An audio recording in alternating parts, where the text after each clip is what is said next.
Hello दोस्तों, कैसे हैं आप सब। स्वागत है आप सभी का डरावनी कहानियाँ यूट्यूब चैनल में। आज की जो पहली कहानी है हमारे साथ हमारी एक सब्सक्राइबर भाई ब्रजेश जी ने शेयर की है, तो इस घटना को हम ब्रजेश जी के ही पॉइंट ऑफ व्यू से शुरू करेंगे। दोस्तों, मेरा नाम ब्रजेश है और ये घटना मेरे साथ घटी थी। ये घटना तब की है जब मैं 5वीं कक्षा में पढ़ा करता था। हम लोग स्कूल जाते टाइम रोज एक कुएं में देखा करते थे, क्योंकि हमारे रास्ते में ही एक कुआं पड़ता था। एक दिन हम लोग उस कुएं में देख रहे थे कि मुझे अचानक से पानी के ऊपर एक वाइट कलर का कपड़ा ऊपर आते हुए नजर आया। मैंने अपने दोस्तों को कहा कि देखो वो कपड़ा कैसे ऊपर आ रहा है। तो मेरे दोस्तों ने बोला कि उनको तो कुछ दिखा ही नहीं दे रहा है। ये उनकी बात सुनकर पहले तो मैंने सोचा कि शायद वो मजाक कर रहे हैं, लेकिन काफ़ी पूछने के बाद उन्होंने कहा कि सही में हमें नहीं दिख रहा। इस बात से मैं और ज़्यादा ही डर गया, क्योंकि उनको कुछ दिख ही नहीं रहा था। फिर मैंने अपने कदम पीछे हटाने की सोची, लेकिन मैं वहाँ से हिल ही नहीं पा रहा था। मैंने अपना पूरी कोशिश किया, लेकिन मैं पीछे की ओर आ ही नहीं रहा था, जैसे कि मुझे किसी ने वहाँ पर पकड़ रखा हो और अपनी तरफ खींच रहा हो। यह देखकर मेरे तीनों दोस्त ने मुझे पीछे की तरफ खींचना शुरू कर दिया, लेकिन मैं कुएं की तरफ ही खींचा चला जा रहा था। मेरे सारे दोस्त ने हनुमान जी का नाम लेना शुरू कर दिया। जब उन्होंने हनुमान जी का नाम लिया, जब हम चारों अचानक से न पीछे जाकर खेत में गिर गए, जैसे किसी ने हमें वहां से छोड़ दिया हो। मैं उस दिन से कभी भी उस कुएं की तरफ नहीं जाता हूँ। दोस्तों, ये थी आज की हमारी पहली घटना। तो चलिए इसी के साथ हम बढ़ते हैं आज की अपनी दूसरी घटना की तरफ। आज की दूसरी घटना हमें पांडा जी ने शेयर की है, तो इस कहानी को हम उन्हीं के पॉइंट ऑफ व्यू से सुनेंगे। एक दिन की बात है, मैं वेकेशन की छुट्टियों पर था। तभी एक बार मुझे मेरे सर ने मेरे पास कॉल किया। मैंने कॉल रिसीव किया। सर ने मुझे बोला कि आयन, तुम क्या एक बार स्कूल में आ सकते हो। मैंने सर से कहा हाँ सर, ज़रूर। फिर मैं तभी स्कूल में चला गया। जब मैं स्कूल में गया तो मेरे सर वहीं खड़ा होकर मेरे को बुला रहे थे। जब मैं स्कूल में पहुंचा तो मैंने देखा कि वहां पर कोई सिक्योरिटी गार्ड नहीं है, बल्कि मेरा स्कूल पूरा सुनसान पड़ा है। और मेरे सर मुझे तीखी आवाज़ के साथ मेरी तरफ देखकर मुझे बुला रहे थे। मैं जल्दी से सर की ओर भागा। सर मेरे जहाँ थे वो एक लाइब्रेरी थी। मेरे सर लाइब्रेरी में मेरा इंतजार कर रहे थे। वो बुलाकर मुझे बैठाया। जब मैं सर की शक्ल की तरफ देखा तो उस सर का शक्ल मुझे कुछ गड़बड़ाया सा लग रहा था। मैंने सर से पूछा, सर आप इतने घबराए हुए क्यों हो। तो सर ने मेरी बात को नज़रअंदाज करते हुए लाइब्रेरी से बाहर चले गए।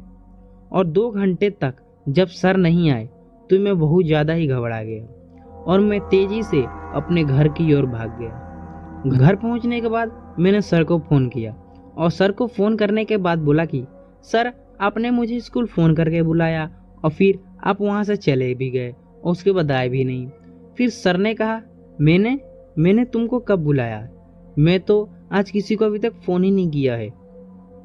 ये सब बातें सुनकर मैं बहुत ज़्यादा चौंक गया और उसके बाद मैंने अपना फ़ोन कट कर दिया। तो दोस्तों, यही थी आज की हमारी दोस्त सच्ची डरावनी कहानी। अगर आपको वीडियो अच्छी लगी हो तो वीडियो को लाइक कर लेना, और चैनल पर नए हो तो चैनल को सब्सक्राइब करके बेल नोटिफिकेशन ऑन कर लेना। और हाँ दोस्तों, अगर आप लोगों को और भी हॉरर वीडियो सुननी है तो कमेंट बॉक्स में बता सकते हैं, और आपके पास भी कोई सच्ची घटना है तो आप हमारे साथ कमेंट बॉक्स में शेयर कर सकते हैं। दोस्तों, आज मैं फिर आप सभी के सामने एक और हॉरर स्टोरी लेकर आ गया हूँ। गाइज, ये कोई हॉरर स्टोरी तो नहीं है, ये जंगल के ऊपर है, यानी सर्च एंड रेस्क्यू। दोस्तों, अगर आपको ये वीडियो अच्छी लगे तो वीडियो को लाइक कर दीजिएगा, और चैनल पर नए हो तो चैनल को सब्सक्राइब कर दीजिएगा। दोस्तों, अगर ये आपने कहानी पहले कभी सुन रखी है तो इसको कॉपी नहीं बोलिएगा, क्योंकि ये कहानी मैंने एक वेबसाइट से ली है। अगर आपको कोई डाउट हो तो मैं वेबसाइट का भी लिंक डिस्क्रिप्शन में दे दूंगा। तो चलिए कहानी की तरफ बढ़ते हैं। यह कहानी हमारे साथ शेयर की है यूएसए के एक retired search and rescue officer ने जिस तरीके से हमारे यहाँ आपातकालीन पुलिस होती है, उसी तरह से अमेरिका में एक अलग ही पुलिस डिपार्टमेंट होता है जिसका काम जंगल और पहाड़ों में खोए हुए लोगों को ढूंढना होता है। अपनी 35 साल की नौकरी में खोए हुए लोगों को ढूंढना मेरा बहुत अच्छा रिकॉर्ड रहा है। ज़्यादातर लोग या तो अपने रास्ते से भटक जाया करते थे या फिर किसी पहाड़ी से फिसलकर अपना रास्ता भूल जाया करते थे और वापस नहीं आ पाते थे। जैसे कि पुरानी कहावत है कि अगर आप खो जाएं तो जहाँ हैं वहीं रहें। इसलिए ज़्यादातर लोग जो कि जंगल और पहाड़ों में खो जाया करते थे, वे वहीं आसपास मिल जाया करते थे और कहीं दूर नहीं जाते थे। लेकिन एक बार मेरे पास एक ऐसा केस आया जिसने मुझे अंदर से हिला के रख दिया और इसी केस से मुझे आगे भी मोटिवेशन मिली, जिससे मैं पूरी शिद्दत के साथ लोगों को ढूंढ सकूं। मुझे इस केस का जिम्मा दिया गया था। यह केस एक छोटे से लड़के का था जो कि अपने माँ बाप के साथ जंगल में पिकनिक मनाने गया था। वे बच्चा और उसकी छोटी बहन दोनों एक ही साथ खोए थे। दोनों बच्चे अपने माँ बाप के साथ ही खेल रहे थे कि माँ बाप की नज़र बस कुछ ही सेकेंडों के लिए उन पे से हटी होगी कि अचानक वे दोनों बच्चे वहाँ से गायब हो गए। माँ बाप के काफ़ी ढूंढने पर भी जब बच्चे नहीं मिले, तब उन्होंने हमें फ़ोन किया। मैं अपनी पूरी टीम के साथ उस जगह पर पहुंचा जहां से वे बच्चे गायब हुए थे। थोड़ी देर ढूंढने पर वे बच्ची तो हमें बहुत जल्दी मिल गई, पर वे छोटा लड़का अभी तक हमें नहीं मिला था। जब बच्ची से हमने उसके भाई के बारे में पूछा तो उसने बताया कि भैया को तो भालू अंकल अपने साथ लेकर गए हैं। उसने बताया कि भालू अंकल ने उसे खाने के लिए कुछ बैर दिए और उसे किसी को कुछ न बताने के लिए बोला। वे बस भैया के साथ कुछ देर खेलना चाहते थे। बच्ची ने बताया कि आखिरी बार बच्ची ने अपने भाई को तब देखा था जब वे भालू अंकल के कंधे पर बैठे हुए थे और बहुत ही खुश थे। जाहिर था कि हमारा सबसे पहला शक शायद किडनैपिंग केस की ओर जाए और बच्चे को किसी ने बहला फुसला कर किडनैप कर लिया है। लेकिन उस एरिया को अच्छे से छानने के बाद भी हमें किसी दूसरे आदमी के आने का कोई सुराग नहीं मिला।